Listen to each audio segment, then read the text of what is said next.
अब सुनना।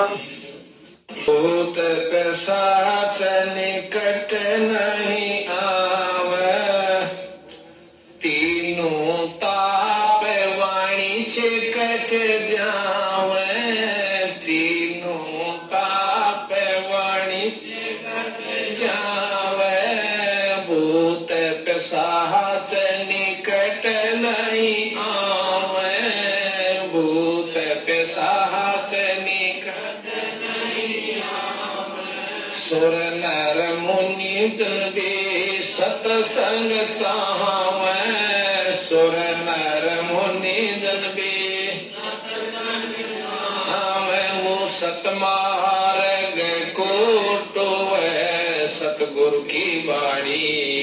क्या कह रहे हैं परमात्मा? जिस घर में ये अखंड पाठ की वाणियां चलेंगी 24 घंटे, जिन जिन घरों में, क्या कह रहे हैं परमेश्वर? तीनों ताप वाणी से कट जावे।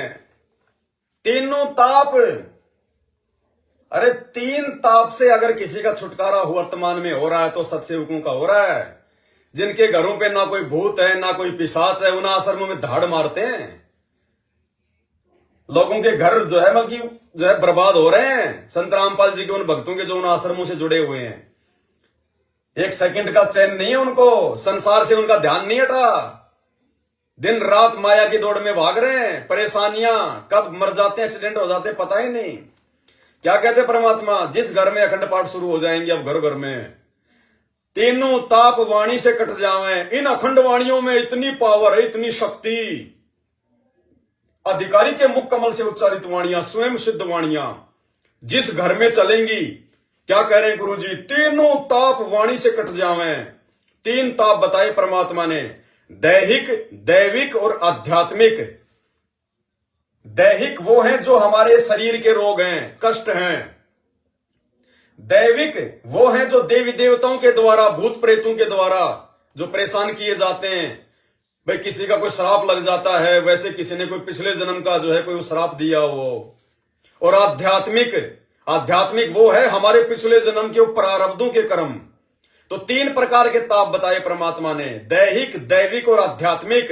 गुरुदेव कह रहे हैं तुम्हारे तीनों तापों का ये वाणियां नाश कर देंगी जिस घर में अखंड वाणियां शुरू हो जाएंगी। तीनों ताप वाणी से कट जावे, भूत पिशाच निकट नहीं आवे। अरे पहले हम लोग क्या गाया करते थे? भूत पिशाच निकट नहीं आवे, महावीर जब नाम सुनावे। और अब वो महावीर भी नहीं टिक पाएगा। ये वो वाणियां हैं, 33 करोड़ देवी देवता तो उस भगत के घर के चारों तरफ जो है मतलब पहरा देंगे, सिक्योरिटी गार्ड बन के रहेंगे। 33 करोड़ देवी देवता तो कि ये परमात्मा का बच्चा है, समर्थ का बच्चा है, इसको कोई नुकसान ना हो जाए। भूत पिशाच की तो छोड़ो, हनुमान जी तक आपके घर के आसपास नहीं फटकेंगे। परमात्मा ने 16 नंबर के, इसमें 15 नंबर का जो विशेष जो ऑडियो आई है, आपने उसको सुना ध्यान से? क्या कहा परमात्मा ने कि मेरा भगत अगर भूतों की मंडली में जाके भी खड़ा हो जाएगा, चाहे कोई शमशान घाट हो, चाहे कुछ भी हो, भूतों का ढेर लग रहा है, भूतों की मंडली में भी मेरा भगत चला जाएगा अकेला, तो भी निर्भय होके रहना, कोई तुम्हारा बाल बाका नहीं कर पाएगा। लेकिन कौन है जिसने ज्ञान को आधार बना लिया, घर को आश्रम बना लिया और गुरु को भगवान बना लिया? ये 3 चीज वही कर सकता है जो मर्यादा में रहेगा। मर्यादा में ना रहने वाले के मन में ये बातें आएंगी नहीं, वो इन चीजों को फॉलो कर ही नहीं सकता। तो जिसने 3 चीजें अपना ली तो मर्यादा तो ऑटोमेटिक निभेगी, ऑटोमेटिक। फिर उस भगत के साथ क्या होगा? तीनों ताप वाणी से कट जावे और भूत पिशाच निकट नहीं आवे। ये भैरव भूत बेताल। परमात्मा क्या कहते हैं असुर निकंदन रामायणी के लास्ट में? सतगुरु शरण शरण आई और शरण गए कछु भय नहीं व्यापे, काल जाल भय मिट जाई, रोग शोग छल छिद्र न व्यापे, सन्मुख न ठहराई, जहर अग्नि तन निकट नहीं आवे, दूरी जात रंगाई, वीर बेताल बाण ना लागे, यम के कोट डहाई, 98 पुण्य मुठ ना लागे, उल्ट तही दरखाई, और बैर करे सोए दुख पावे, सुरती शब्द मिल जाई, कहे कबीर हम जमदम पे ल्या सतगुरु लाख दुआई। तो भाई ये तीनों ताप और ये भूत पिशाच, ये उन सतलोक आश्रम में जाने वाले और सतलोक आश्रम से जुड़े हुए वहां जा जाके ज्योति पाठ करवाने वाले भक्तों को ही परेशान कर रहे हैं वर्तमान में। क्यों? अगर भगत को कोई समस्या ही नहीं है, भगत को कोई दिक्कत ही नहीं है जो आश्रम में जाते हैं, तो भैया वो प्रार्थनाओं के नंबर क्यों दे रखे हैं तुमने? तुम्हारे पास में सतलोक आश्रम वालों के पास में रोजाना भगतों की हजारों प्रार्थना क्यों आ रही है? प्रार्थना क्यों करवा रहे हैं भगत? जो दुखी हैं वो करवाते हैं, जो परेशान है वो जाके वो प्रार्थना करवाते हैं, भगत जी मेरी प्रार्थना कराओ। और तुम क्या करते हो? गुरु जी का आदेश आ गया ज्योति करवा दो, गुरु जी का आदेश आ गया पाठ करवा दो। वो बेचारे दुखी हो रहे हैं क्योंकि उनकी मर्यादा तुमने तोड़वा रखी है। दुखी होगा तो कहां क्या करेगा? तुम्हारे से प्रार्थना लगवाएगा। तुम उल्टा उनको और आदेश दे देते हो ज्योति कराओ पाठ कराओ। फिर वो ज्योति कराएगा पाठ कराएगा, फिर उनके ज्योति पाठ का पैसा तुम स्टेडियम में लगाओगे, तुम बैडमिंटन का स्टेडियम बनवाओगे, तुम राजनीति करवाओगे, गुंडों की सीबीआई जांच में दोगे, जाट आरक्षण में दोगे, उल्टे कामों में लगाओगे, और ज्यादा दुखी होगा वो। तो हर प्रकार से उस भगत का मरना ही मरना है। वो भगत कभी जिंदगी में ऊपर नहीं उठ पाएगा। और एक समय ऐसा आएगा, भक्ति करते करते ज्योति पाठ करवाते करवाते वो उस भगत का इस भक्ति और भगवान से ये काल विश्वास उठा देगा। यही तो सूक्ष्म चाल है उस काल की। वो भगत समझ ही नहीं पाएगा। वो सोचेगा मैं तो पाठ करवा रहा हूं, ज्योति करवा रहा हूं, मैं तो भक्ति भी कर रहा हूं, जैसा गुरु जी का आदेश आता है, जैसा पीला पर्चा आता है, मैं तो सब कुछ कर रहा हूं, फिर भी मेरी दुर्गति हो रही है। उसको ये नहीं पता कि तेरे दान का दुरुपयोग हो रहा है, तेरे को मूर्ख बनाया जा रहा है इन प्रार्थनाओं के नाम पे। अरे प्रार्थना लगाने की जरूरत क्या पड़ गई? अगर तू भगत है, मर्यादा में है, तो परमात्मा कहते हैं मैं तो बिना मांगे देता हूं अपने भगत को। कल पे कारण कौन है, तू कर सेवा निष्काम, और मन इच्छा फल देवेगा जब पड़ेगा धनी से काम। और तुम मांग रहे हो, आगे बढ़ बढ़ के हाथ फैला रहे हो, प्रार्थना लगा रहे हो, फोन कर रहे हो, भगत जी मेरा ये प्रॉब्लम हो गई, मेरे बेटे का ये हो गया, उसका कैंसर हो गया, उसका ये हो गया। क्यों भाई? भगवान तो कह रहा कि मांगने की जरूरत नहीं है, मांगे सो ही बढ़वा कहिए, दर दर फिरे ज्ञानी। अरे अंतर्यामी से मांगा जाता है क्या? अरे महाभारत के युद्ध में जब वो टटीरी पक्षी के अंडे फूटने वाले थे, तो टटीरी पक्षी ने क्या किया? अंतरात्मा से पुकार करी थी।